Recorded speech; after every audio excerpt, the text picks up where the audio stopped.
Hello student.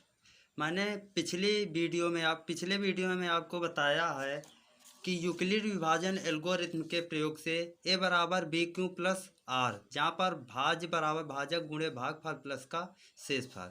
ए आपका भाज्य, B भाजक और क्यू भागफल और आर शेषफल। मैंने बताया कि ए यानी कि बी का भाग देते हैं ए बार और जाता है क्यू बार और शेषफल बचता है आर। ए आपका जहाँ पर भाज्य होता है, बी भाजक होता है, क्यू भागफल होता है और आर शेषफल होता है। तो यूक्लिड विभाजन एल्गोरिथ्म के प्रयोग से ही एचसीएफ ज्ञात करते हैं। तो सवाल आपका प्रश्नावली एक के पहला का दूसरा नंबर 196 और 38,220।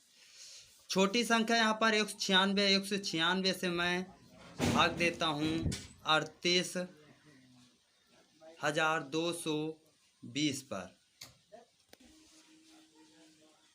तो 196 से भाग देते हैं 38,220। जैसे पिछली कक्षाओं में आप भाग देते चले आए वैसे ही इसमें भी भाग देना है। सबसे पहले तीन संख्या यहाँ पर हैं, तो तीन संख्या यहाँ पर मैं लेता हूँ और एक बार ले जाता हूँ 196 इक्कम 196। 382 में 196 घटाने पर 186 बचा। इसके बाद आगे की संख्या 2 यहाँ पर उतार लेता हूँ। इसके बाद जो है 196 का भाग फिर देता हूँ, तो ये 9 बार जा रहा है। फिर 9 बार ले जाने पर 1764 संख्या आई। इसके बाद घटाते हैं, घटाने पर 98 बचा। इसके बाद शून्य उतारते हैं और इसके बाद 5 बार जाता है। 5 बार में पूरी तरह से विभाजित हो जाता है 980,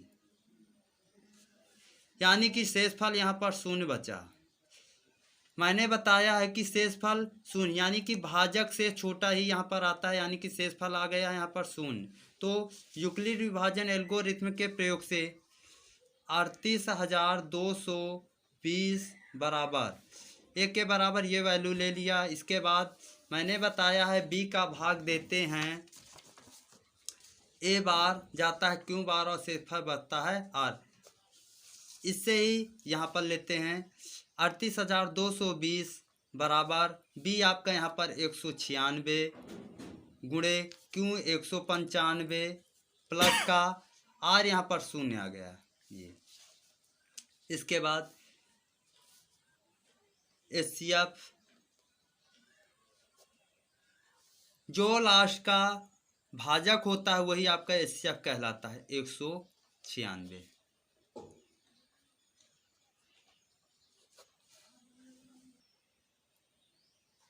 अब प्रश्नावली एक का दूसरा नंबर दर्शाइए कि कोई भी धनात्मक विषम पूर्णांक 6q प्लस 1 या 6q प्लस 3 या 6q प्लस 5 के रूप का होता है, जहाँ q कोई पूर्णांक।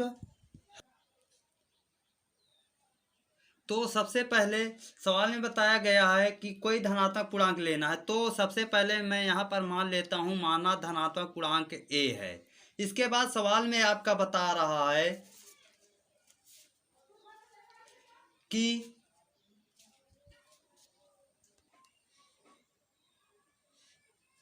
कोई भी धनात्मक पूर्णांक 6q plus 1, 6q plus 3, 6q plus 5।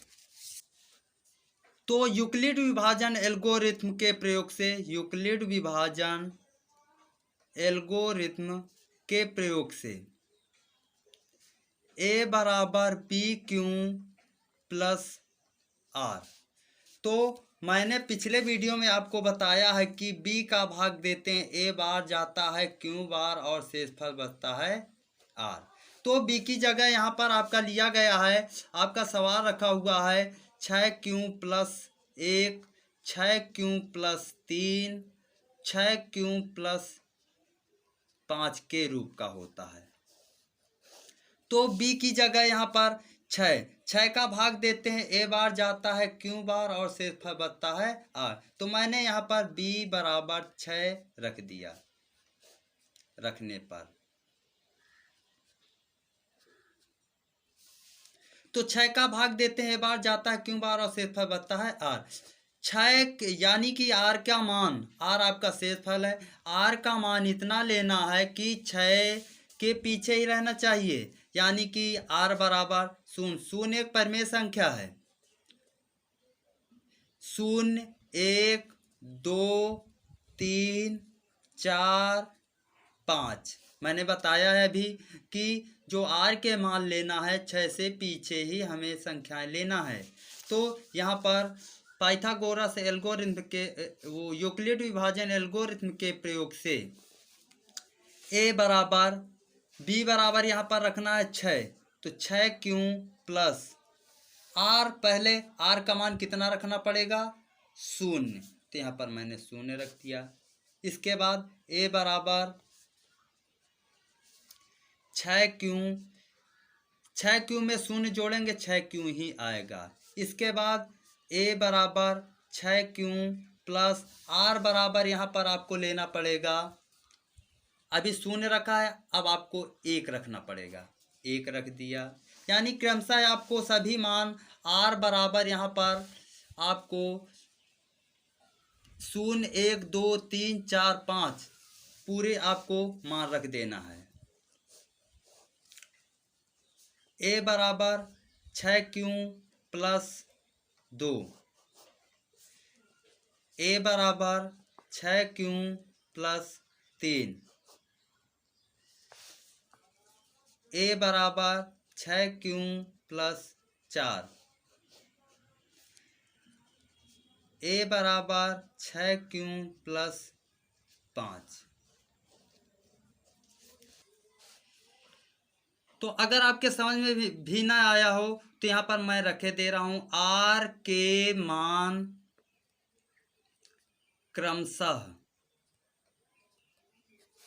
0 1 2 3 4 5 रखने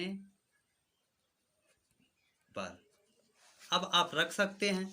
तो यहाँ पर बताया गया है कि कोई भी धनात्मक विषम पूर्णांक 6 क्यों प्लस 1 या 6 क्यों प्लस 3 या 6 क्यों प्लस 5 विषम पूर्णांक के बारे में बता रहा है। ये आपका ए बराबर 6 क्यों समपूर्णांक होगा, ये विषम पूर्णांक होगा।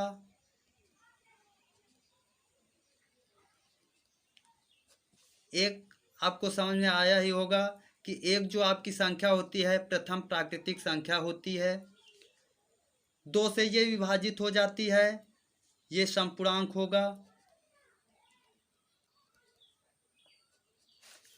3 विषम पूर्णांक होगा।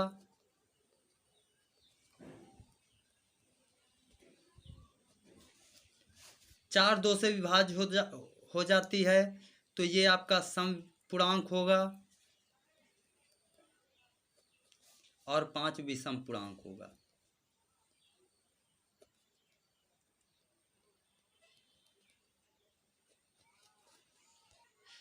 जहाँ क्यों कोई पूर्णांक है तो यहाँ पर आपको बताया गया है, तो यहाँ पर आपको बता देना है कि जहाँ क्यों कोई पूर्णांक है